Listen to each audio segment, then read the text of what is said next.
যাৰে তাৰে bank account fridge হৈ আছে, কালি পৰহিলে আপোনাৰো নাম্বাৰ আহিব পাৰে।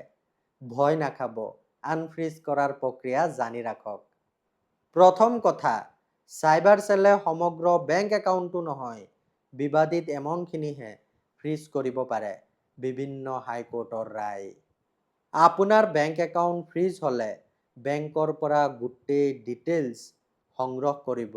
একনলেজমেণ্ট নাম্বাৰ, যিটো কমপ্লেইন নাম্বাৰ হয়।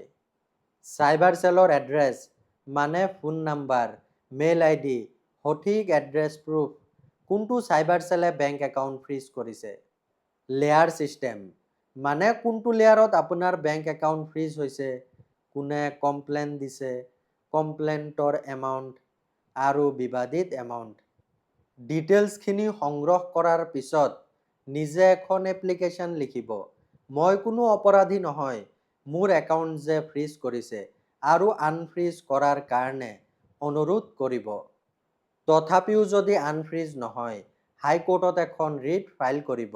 আৰ্টিকেল 226ত ৰিলটো শ্বেয়াৰ কৰিব।